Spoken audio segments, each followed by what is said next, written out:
Hello, I'm Masha Brown, and welcome to WeedSnobTV.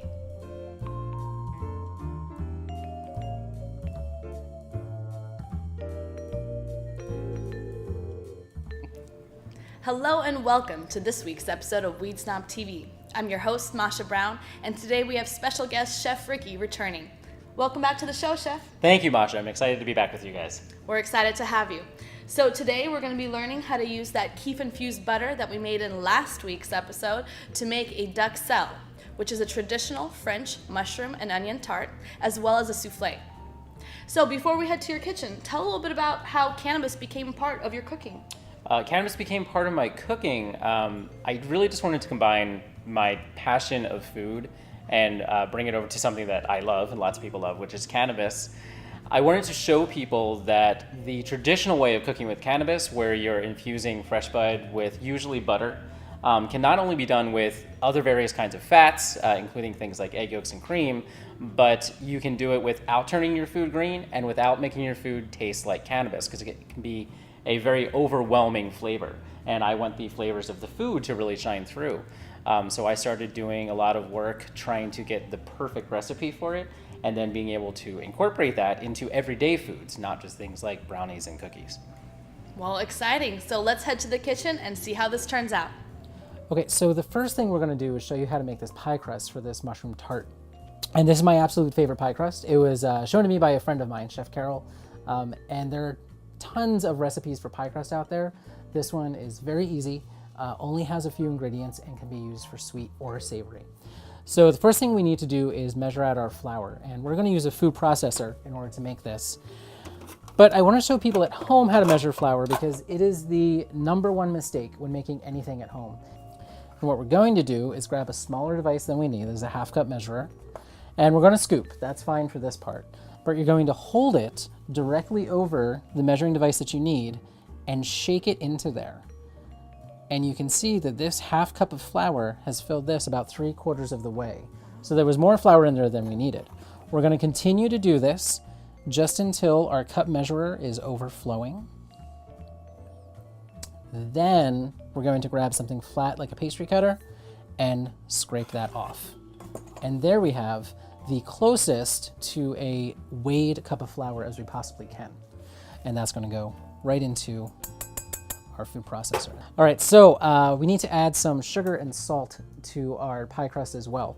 We're gonna use brown sugar today. You can use any sugar you want. You can use white sugar, coconut sugar, anything that has a sweet taste. It doesn't need to be a real sugar.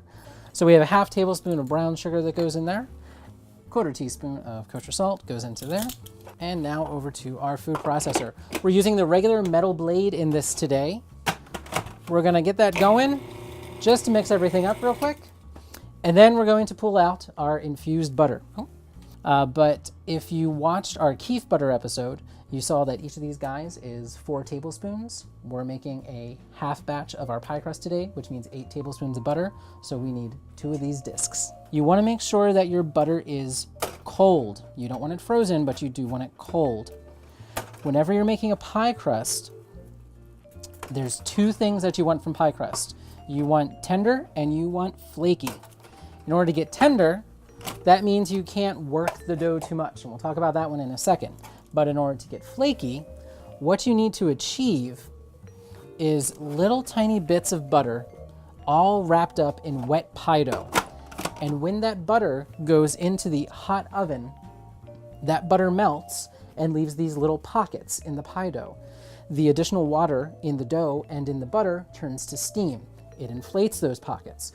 So when your crust comes out of the oven, you're gonna notice it's puffed up a little bit, but it'll start to shrink right away, which it's supposed to do.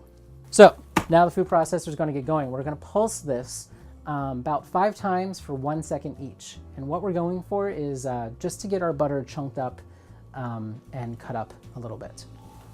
All right, so it got a little quieter in there, which is good. It means our butter is starting to break up.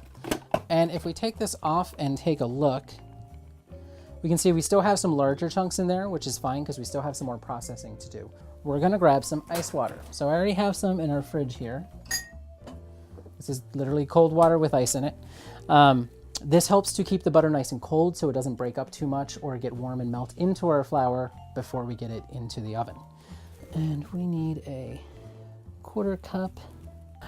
So now comes the fun part. So we are going to slowly pour our water in here while we pulse some more. What we're looking for is just to get everything nice and moist in here and have it come together. We're not looking to pulse until a ball of dough forms.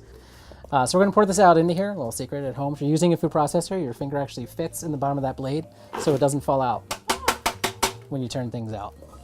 You can see in here, not everything is all combined. We have a big chunk there. And our final pieces of butter, if you take a look at the non-clumps, we want them to be about the size of half a pea. To tell if your dough is done, if you're not sure, gather up a bunch of it, give a very light squeeze. If it holds together in a ball like that, you're good to go. So this dough is now ready to roll out. You can flatten this into discs, wrap it up. One full batch will make you a top crust and a bottom crust. And you want to make sure nothing is sticking. So get as much flour out as you need. We're going to push this into a ball and get that down. Flour over top. So we're gonna roll this guy out. When you're rolling, start in the middle, roll in away from you. Once you get to the edge, don't roll off the edge, just roll to it. So then you come back to the middle and roll toward you. Is a good time to pick it up. Spread your flour, turn it the other way. Even your flour out. And again, starting in the middle, rolling out to the edge, rolling back toward us. Now we want this to be about 1/8 of an inch. So we're gonna grab our pastry cutter. So we're gonna cut these guys into squares. These can be as big or as little as you would like. And then these are going to go right onto our sheet pan and into a preheated oven. All right, so these are ready to go in. Get this last guy on here. So our pie crusts are done. And when they're done, they should look nice and pale and kind of puffy like that. We don't want a whole lot of browning like we said, but these guys are looking good. So we're gonna pull these out and move on to the filling for our tarts. So we're gonna get this guy going. And while that's heating up, here we have a peeled shallot, and this is actually just one shallot, it's 2 halves, and we have a 1/2 pound of cremini mushrooms. So we're gonna start with our food processor on, and we're going to drop our shallots right into there. And once they're all done, and these are gonna go into our hot pan with our butter, and these are gonna cook for 30 seconds to a minute, just until they're translucent, not very long. But while they do their thing, we're gonna get our mushrooms going. So we're gonna give our shallots a stir here, and they're getting nice and sizzly in our butter. And then these guys are gonna go right into our pan. And what you're gonna notice, we're also gonna add our salt and our spices in here, but the pan is pretty dry right now. There's nothing going on in there. In just a minute or so, you're gonna notice that this pan is going to fill up with a bunch of liquid because mushrooms are mostly water. The salt and the heat are gonna help release all of that water. It's gonna look soupy, and that's fine. It's what it's supposed to do. We're gonna continue to cook this through that soupiness stage until it looks dry and crumbly like it does now. So we're basically boiling off a lot of the water and concentrating that mushroom and onion flavor. We have some red pepper flake. You can use as much of this as you want. We're just gonna do a pinch today to make this as spicy or as not spicy as you'd like. If you've never used red pepper flake, most people do. A little bit goes a long way, so just be careful. And we also have some white pepper that's going to go in. You can use black pepper for this as well. White just lends a different kind of spiciness and flavor to it. So now that we have all of our spices in there, give that another stir. A great little bit about this dish to add some flavor is Dijon mustard. Usually when you make a tart out of this, you just spread a little bit on the bottom. But we're gonna do it on our individual guys today. We have heavy cream that we're gonna add in. And we also have Madeira. Madeira is a fortified wine, basically wine and brandy. We don't need much, about a tablespoon. That gets stirred in. And then if you want to grab the cream and pour that in, have about 2 tablespoons of heavy cream there. And we're going to continue to cook that over this high heat just until this dries out a little bit. We want it to be kind of like a mushroom paste, but we don't want it to be too soupy. And now we just take a bit of this, spread this on, and you and I are gonna have a little treat. Why don't you hold on to that guy? Now, normally with the tart, you would spread this on and then bake it off again. And oh, I have one more thing to put on top before you eat that. With a little bit of Parmesan. Not a lot, just a little bit. And you can always add some color to this when you're serving this to your guests with a little bit of chopped parsley on top. So, bon appetit. So for our second dish, we're about to make a savory cheese souffle with some Swiss and Parm. I've already done one, and we'll show everybody. What we need to do is butter the inside of our ramekins, and it's kind of goes against itself. We need to butter it so that our souffle doesn't stick to our dish, but we also need to add what's called a ladder. In this case, cheese, which is going to stick to the butter and allow our souffle to climb up and out of the dish, so it has that nice puffed look. So our butter is going to go right in our pan. Now we're going to whisk our butter and our flour together to make a roux. In your pan, it's going to look like that. We're going to cook this for about a minute. Once that's done, we have whole milk here. Our whole milk is going to go right in with it. So we'll continue to cook this until it's thick. We're also going to add our wine in here and our seasoning. So this is a dry white wine. This is a California Chardonnay that we're using today, or a Washington Chardonnay rather, not a California. So we have fresh nutmeg that's going to go in, which some people think is an odd addition to savory dishes. And hold that for me for a second. That's actually a whole nutmeg. You can use pre-ground nutmeg, but it's not going to have nearly as much flavor. So I highly recommend going out and getting fresh. And we also have some cayenne pepper here.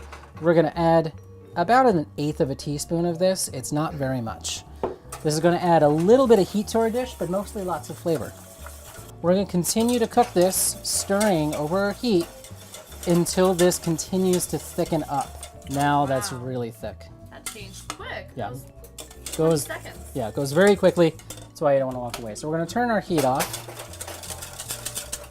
Some grated Gruyere cheese here. It's a type of Swiss.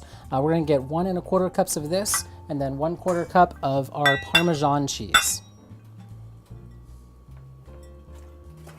And then you're going to whisk all that in, or stir all that in rather. Spatula is usually easier for this. Just until the cheese is nice and melted. All right, and if you would continue to stir that off the heat, just until it's nice and smooth, while I get the rest of our dish going. The second part of this we need to do is we have our cheese base. We also need we're going to use egg yolks and egg whites in this dish. The egg yolks are going to add lots of delicious fat and flavor. So we're going to mix these guys up separate. So we have our egg yolks going into a medium-sized mixing bowl. And we also have a bit of salt and white pepper going in there. And these just need to be whisked together until combined. We have our whisk attachment ready to go. And we're going to get our egg whites whisking. Now, before I turn this on and you can't hear me, we do have a second thing we're going to add in here. We have cream of tartar. Cream of tartar is a byproduct of wine. It's basically an acid, and this helps to hold, makes proteins tight, is really all it does. Egg whites are all protein. This means our egg whites will whip up nice and stiff for us. So we want to get our egg whites going first until they're nice and foamy. Add 1/4 teaspoon of this, and then whisk until we have a high volume, and I'll show you what that looks like when it's all done. What you're going to do now is, this is still a little bit warm.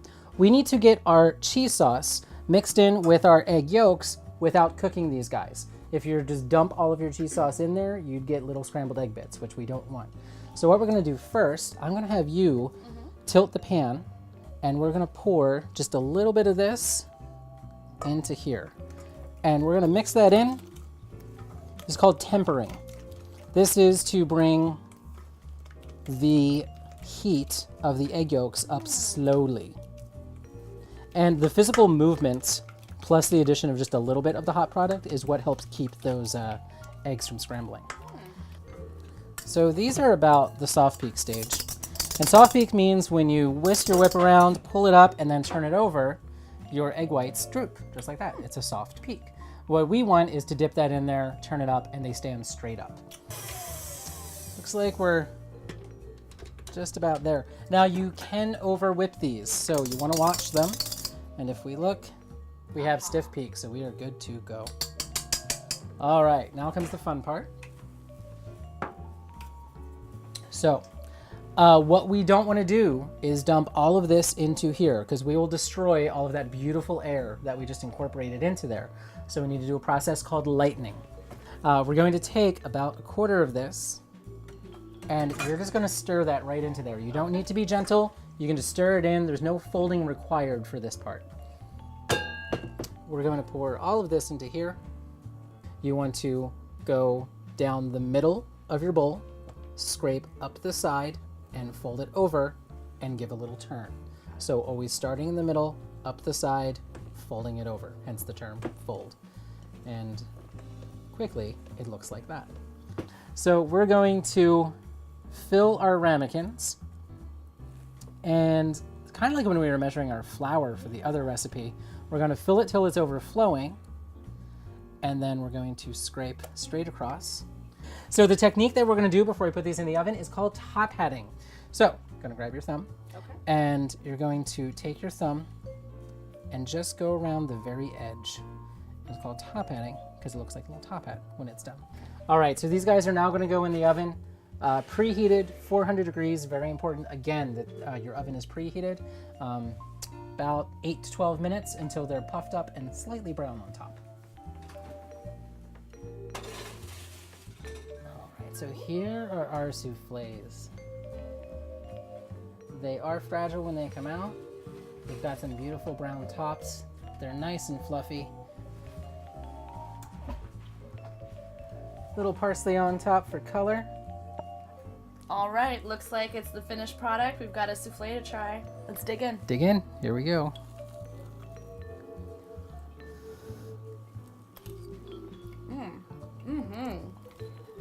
So light, eggy, cheesy, barely a hint of cannabis in there. That is what we're looking for. That is an edible. This is amazing. My first souffle ever, and with cannabis. What a treat. Cheers. Ding. Bon appetit. Well, thanks so much for having us, Chef Ricky. Of course. These are delicious, and after this, we're going to head back to the Evergreen Market. All right, sounds good. Bon appetit. Well, thanks for tuning in to this week's episode of WeedSnobTV, and thank you, Chef Ricky, for coming on the show. Of course, it was lots of fun. Thank you. Always good to have you. What's next on the menu for you? Well, you can find more fun episodes of me and my co-host Patsy on my cannabis cooking show called Bake the Web Series, and you can click on the description below to find the information for that. And you can also get the recipes from last week's episode and today's episode down below in the description. Thank you for showing up, and thank you for teaching us all your new tricks and all your secrets. And stay tuned for next week's episode of WeedSnobTV. We'll give you a tour of Avita's agriculture in Arlington, Washington. And remember, your journey starts here.